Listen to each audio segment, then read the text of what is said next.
சனிக்கிழமை 21 சிவான் ஜூன் 6. அவருடைய முடிவடைந்த கிரியைகளில் நம்பிக்கை வையுங்கள்.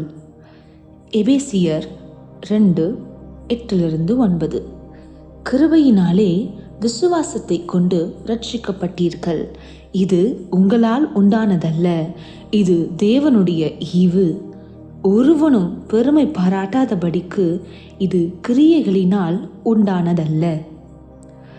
தங்களுடைய நற்கிரியைகளின் நிமித்தம் தேவன் தங்களை ஏற்றுக்கொள்ள வேண்டும் அல்லது ஆசிர்வதிக்க வேண்டும் என்று நினைப்பவர்கள் சிலர் இருக்கிறார்கள்.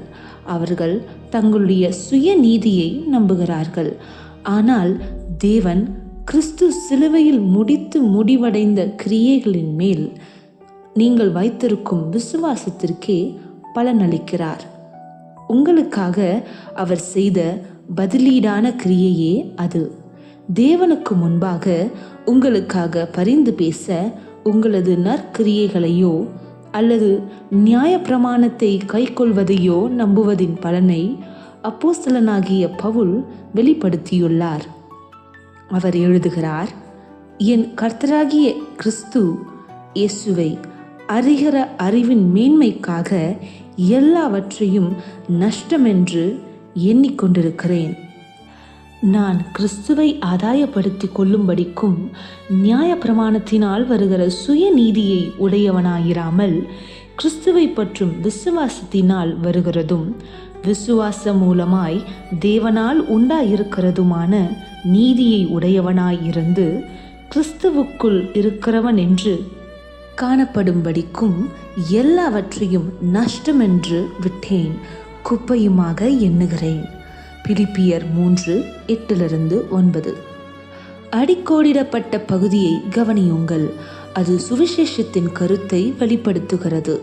அதாவது, உங்களுடைய சொந்த நீதியை கொண்டிராமல் கிறிஸ்து இயேசுவின் விசுவாசத்தின் மூலம் தேவனுடைய நீதியை ஏற்றுக்கொண்டு கிறிஸ்துவுக்குள் காணப்படுவதே ஆகும்.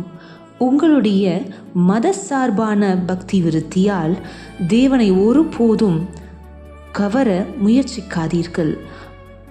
அவர் கிறிஸ்துவுக்குள் உன்னதங்களிலே ஆவிக்குரிய சகல ஆசீர்வாதத்தினாலும் நம்மை ஆசீர்வதித்திருக்கிறார். எபேசியர் 1:3.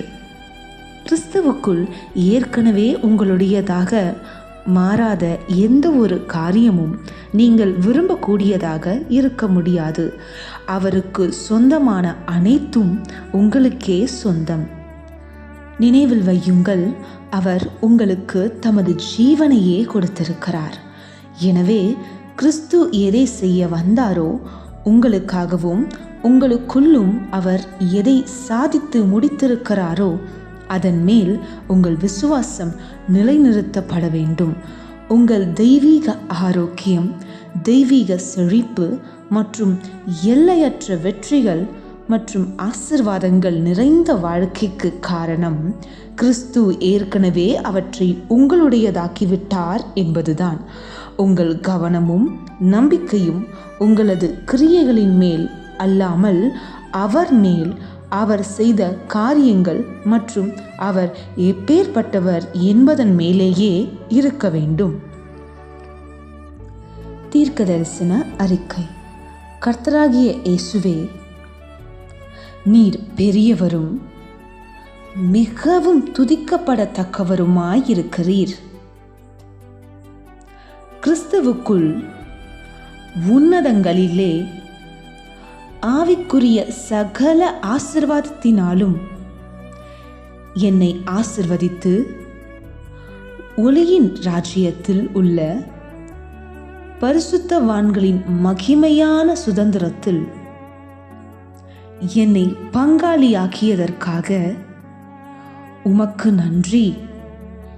என் வாழ்க்கை உமது கிருபையின் சாட்சியாகவும் உமது மகிமை, மேன்மை மற்றும் நீதியின் வெளிப்பாடாகவும் இருக்கிறது. ராஜா இயேசுவின் நாமத்தில் ஆமேன்.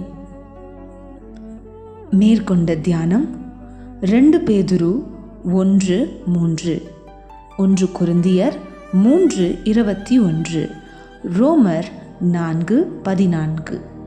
உங்கள் 365 நாள் வேத வாசிப்பு திட்டத்தை தொடங்க நீங்கள் தயாரா? 365 நாள் வேத வாசிப்பு திட்டம். இன்றைய உங்கள் வாசிப்பு திட்டம் சங்கீதம் 134 142 அதிகாரங்கள்.